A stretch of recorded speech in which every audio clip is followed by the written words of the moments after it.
Ousseynou Seck marché central Thiès li taxal ñu woote point de presse bi dañoo nekk ci marché central bi am ay jafe-jafe yoo xam dañ koy dund ñun waa marché bi yëpp moo tax ñun ñu woote fii ci marché pour ñu ñëw ñu waxanteeg journalistes yi liñ bëgg a wax ci wàllu marché bi problème yi fi nekk dafa bëri ci wàllu mbalit mi wàllu courant bi wàllu gestion marché bi lépp ci ay jafe-jafe lañ nekk ñun gi nga fii ñu taxaw démb moo ci mujj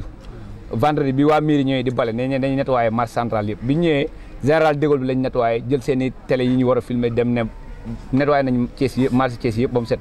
te wóor na yàlla marché bi bii ñu bàyyi ci biir marché bi mbalit kese la lépp mbalit la ànd ak délégué marché bi ñëw dégg ko micro bi mu ne bale nañ marché central yëpp délégué marché bu ñu la falee ci marché da nga fay war a nekkal waa marché bi waxuñu la nga nekkal fi waa mairie bi wala nga nekkal fi ma Samba wala ma Demba délégué marché bi ñu fal ci délégué bi ñun ñoo ko faloon délégué boo xam ne amul place benn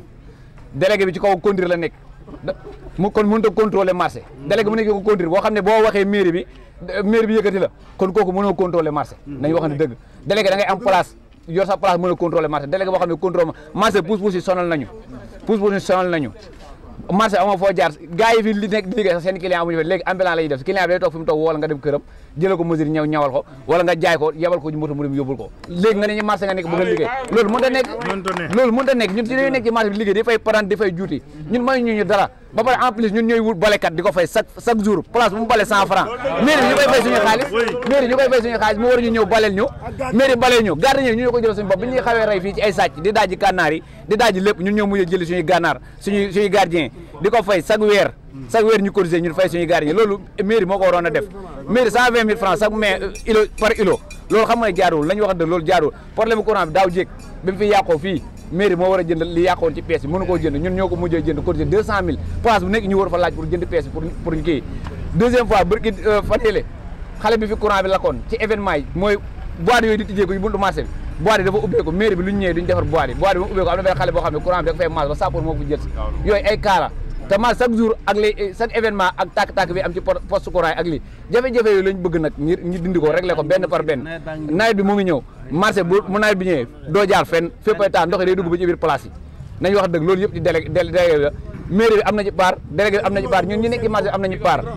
rigole yi dañoo war a ñëw mairie bi fat rigole yëpp dindi rigole yëpp mairie bu ñëwee dañuy nettoyé conduire bu ñëwee ñaari conduire la ñu ubbi nettoyé ko ne nettoyé nañ conduire fatt ko dem seen yoon ndox mi bu taayee dugg ci biir place nit ñi ñoom dañoo jàpp ne askan bi mën nañoo nax askan mënuñoo nax askan wi ñoom li ñu def woo média bi wane leen ne leen bale nañ tali bi ñun noonu la ñu amee fitu woo média bi ne leen kaay leen xool li nekk ñun duñu leen wax kaay leen lii dañu leen di wane mbaleen ni ngeen koy gis ñun dañu leen di wan ngeen teg seen boo leen duggee ci biir marché xool courant bi ak poste courant yi fi nekk barki si ak branchement fil yi fi nekk marché bis bu tàkkoon waxuma la ñun ñoo ciy perte ñëpp dañuy perte ndax marché bi fenn fu jàpp rek lépp day jàpp ndax poste yi dara baaxu ji kon loolu dañoo war a ñëw ñu ànd dem liggéey ko moo gën Sénégal ñuy topp di naxante bi ñuy naxante moo ñu tardel ñun ñëpp moo ñu tardel te tardement boobu la ñu war a di bàyyi li ñuy naxante ak kii bi ñu ngi woo autorités yi ni xam ne ñoo nekk Thiès lii ñi leen di wax dañ leen koy lancer pour en cas leneen bu fi amee ci dëkk ci marché central bii ñi xam ne seen responsabilité la ñoo koy jëlal seen bopp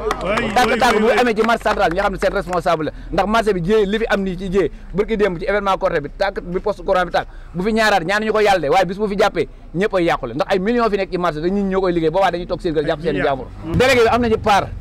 mairie am na ci part Sénélec am na ci part préfet am na ci part waaw dañ leen koy def nii avertir dañ leen avertir li ñu contrôler suñu kanam mu ngi suñu kanam ndax bii lañ leen di wax ñu jël seen motuwaay bu ñu jël suñu motuwaay ñun dinañ jël suñu motuwaay ba mu mën sëkk buntu marché yaa ngi nii boo demee kenn mënu jaar buntu yi nga xam ne am na foo xam ne ay racole moo fa nekk tey bu jiyee amoon ci marché racole yooyu la ñuy roj racole yooyu mairie bi dagg na ko jox ay nit ñu def espace fermé ko instant yi bu ñu la waxoon bu ñu la demoon ubbi place ne la fii la racole yi nekk branchement yi wóor na Serigne Baba da nga naan déedéet dañu waxoon dëgg loolu ñun ñoo nekk ci marché ñoo ko war a defar mairie foo espace am rek ñu dagg ko foo am espace bi rek ñu dagg ko jaay ko bii moo ci mujj bii ci tawax nii bii ñu tawax nii dañ ne bu ñu ko tawaxee dañ koy jox waa place yi ñi fi nekkoon lañ koy jox bi ñu ko tawaxee dañ ko doon jaay 3 millions ko amul doo laal te instant yi problème courant moo fi am dañoo war a dugal courant dugal xool leen fii lii ñuy jël fii otage bi fii lii la ñuy jël ku nekk xëcc sa place dugal fii ku nekk xëcc sa place dugal fii lii benn bu ñu jàpp rek mooy marché booy na lañu waxoon dëgg ñëpp lay gàllankoor du téyeri kese commerçant yi ñëpp ci bokk ñëpp lay gàllankoor ñëpp lay laal acteur bu nekk ci marché bi rek courant bi dina laal ndax courant bu ñëpp ko soxla yaakaar naa Sénégal chaque jour mu def descente dafiy def descente jaar fi waaye contrôle bu ñu waxee lu ñu waxee ñu ne mairie bi ñoo ko war a defar. Soxna Ndiaye premier vice président régional bu bureau UNACOIS di délégué ci marché central ñun nag dañoo tiit jaaxle ndax suñu marché bi amuñu lu dul marché ndax marché bi ci la ñu yaru ci la ñu màgg bi ñu ay xale yu jigéen yu ndaw lañ fi nekkoon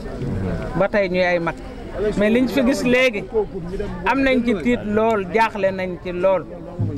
ndax xëy na tali bi moo fi xaw a aw yoon waaye ñaaña soow yàqu na Maawa Doucouré yàqu na jigéen ñaa ngi nii di dégg li may wax ñoom ñëpp bi korite gi jub see dañoo dem ci banque yi jël fi seen i xaalis def ci seen i place tey amul kenn koo xam ne jaay nga ci 100 000 yu mat ndax nit ñi mënatuñ dugg ci biir marché bi yàqu na waa mairie bi ñu ngi koy dagg di ko dagg par place bi ne sur ne 5000 francs ñu nekk ci marché bi yëpp xam nañ loolu kon loolu cantine bay fay ay 4000 5000 ak place ba nga xam ne bis bu nekk boo xëyee yónnee fa sa enfant mu fayee ko la fa 5000 looloo yàq marché bi kon nag ñun tiit nañ torop loolu doyatuñu ñu ni suba la korité xëy na daaw mën nañ ne teel nañ wàcc loolu yàlla andi woon waaye lii xëy na yàlla wàcce na ba mu wàcc ñu coupé courant bi ñun suñuy doom man li may wax maa ci teg sama bët de du kenn ma nettali sama buntu place la benn xale bu góor ñëw fekk xale bu jigéen mu jël loxoom di dugal ci kanamam man maa ko gis man Soxna Jaay waxuma nag ñi dugg seen i place di sàcc am na xale yu jigéen boo xam ne dañoo xotti tubaya ba dañoo jël sër jox ko mu woddoo kon insécurité daal am lu ne xew na fi keroog ku bëgg a dégg dëgg rek lu ne xew na fii keroog ci suñu marché bi ñun fi lañ fekk man damaa mujj wàcc sama place dugal samay bagage tëj sama place tëdd ci biir ndax boobu mënuma dem toguñ cee dem parce que maire bi biñ ci waree wax ak moom tey lañ ci war a wax ak moom démb nii ñu gis ko mu génn ci tali bi génne ak journaliste am ni defar nañ marché bi def nañ ni ànd ci ñeneen wax kon ñun tey lañ ci mën a wax luñ ci mën a wax nag lépp ci loxo Lamine Diallo lañ koy teg ndax mooy suñu kilifa ginnaaw ba moom préfet bi nga xam ne moo yor noor ñun moom la ñuy wax man duma wax suñu délégué ndax suñu délégué boobu fekk na ko mu wàcc ba ñibbi ñun ñoo fi des yor suñu marchandise yor suñu ay bagages kon ñun ñooy waxal suñu bopp di yuuxul suñu bopp ñu bëgg nag ñu jàppale ñu en tant que jigéen waxuma sax góor ñeeti jigéen ñi jël seen alal yi def ci seen cantine yi bëgg a liggéey seen liggéey yi ñu jàppale leen ñu liggéey seen liggéey ndax lii ñu def kat buñ ko jëmee ba tabaski xamuñu fu ñu jëm kon ñun ñëpp danañ tëj suñuy place te ay góor ñoo fi nekk yoo xam ne si bëgguñoo mooy yàlla bëgguñoo sàcc bëgguñoo def leen seen doole la ñuy dunde mbalit mi nag yaakaar naa ni moom loolu ñëpp xam nañ ko benn xale bu jigéen lañ fi jël muy ndey moo ñuy jëlal mbalit mi di ko yóbbu ñu koy fay bis bu nekk ku ne fay ko fukki dërëm man fan yi sax fayatuma ndax it moom it sonn na ba mënatu koo liggéey boo gisee xale bi da nga koy yërëm sax bu ko fi tegee bu leen neexee ñu jël ko bu leen neexul ñu jël ko amul ku dese place amul koo xam ne si ci suñu marché central bii amee nga kenn ku amee de weer wi nga amee ku amee de man de fayaguma weer wi waaye ku amee weer wi nga fay ndax ñiy liggéey ñi ngi liggéey juuti moom mètre carré la ñuy fay 1000 francs nu place bi toll rek noonu lay demee mètre carré bu nekk 1000 francs la ñu koy fay waaw patente 1000 francs sax la ñuy fay 1000 francs bi moo gën a wér 1000 francs la ñuy fay am nañu 1000 francs bi moo gën a wér ci suñu mètre carré bu nekk 1000 francs la ñuy fay patente bi nag 50 000 25 000 ku nekk ak la ngay fay ba 100 000 ku ne la ngay fay. ñu jàppale ci suñu marché bii ak yu tali bi ñu ubbil ñu ko ñu mën a liggéey ci biir marché bi nit ñi mën a dugg si ci biir marché bi loolu lañ bëgg dimbali ñu ci courant bi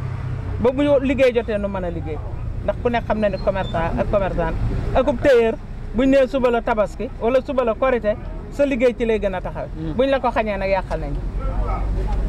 ndax buñ nee suba la korité jeeg ju ndaw ji ak jeeg ju xaw a yem ji ci la ñuy jënd seen i wax ak seen i li ñuy jox seen i njëkk ak li ñuy jox seen i goro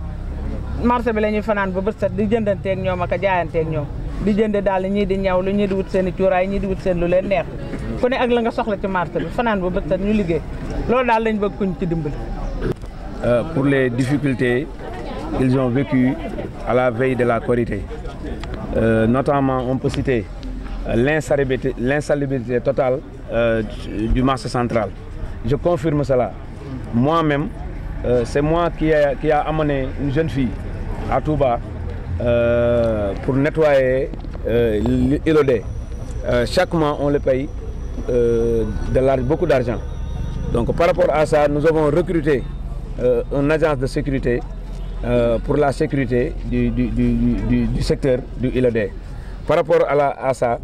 il y a beaucoup de manquements par rapport à la gestion de la mairie. Nous ne sommes pas là pour jeter des pierres à la mairie ou quiconque. Mais nous venons ici pour dire les réalités telles quelles. Donc, parce que le marché a vécu beaucoup de problèmes des mois passés. Donc, à la veille de la Korité, vous pensez que les commerçants et les tailleurs, donc il n'y a pas de travail, il y a rien. Non, les fautifs, de un, je peux citer en tant que les premiers responsables, donc les délégués des marchés, moi-même j'en fais partie, parce que je suis délégué du marché. J'en fais partie, je prends ma responsabilité et ma honnêteté de dire tel que les choses sont. Donc nous avons une part de responsabilité en tant que délégué, mais d'autre part, la mairie a la plus grande part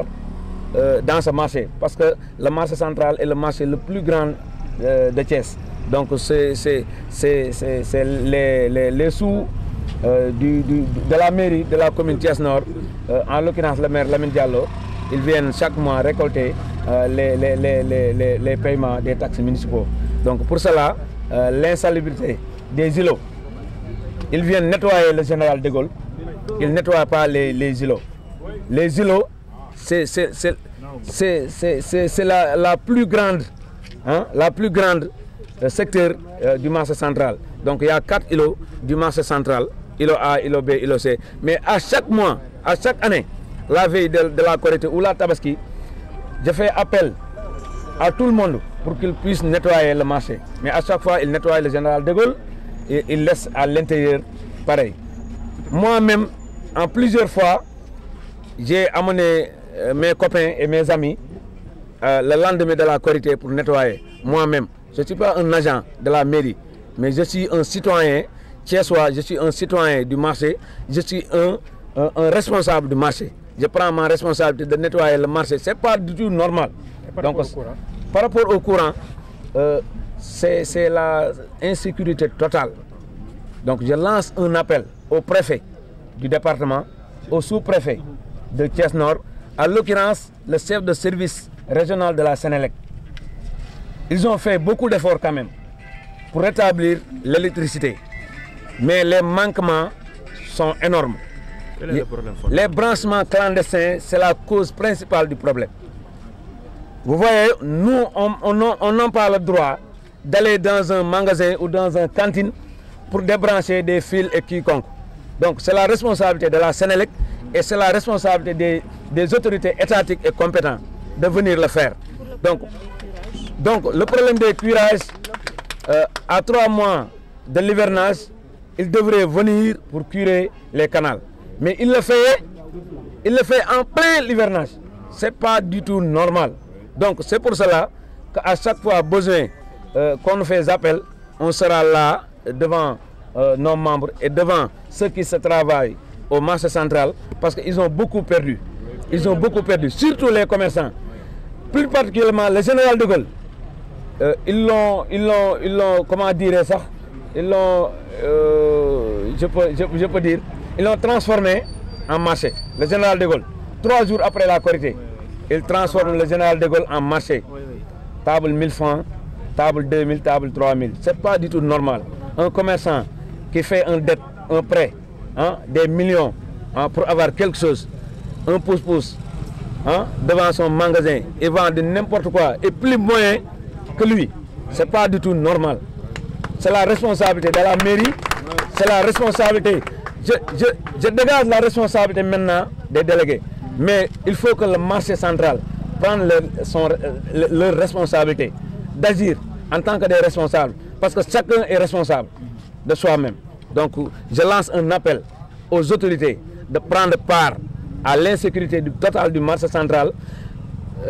pour que tout le monde, comment dirais, revient à l'ordre. Donc par rapport à surtout à la veille, à l'approche de la Tabaski, l'électricité nous cause beaucoup de problèmes. Un poste électrique qui coûte 30 millions. Vous voyez, la Sénélec a déployé beaucoup de moyens pour rétablir l'électricité.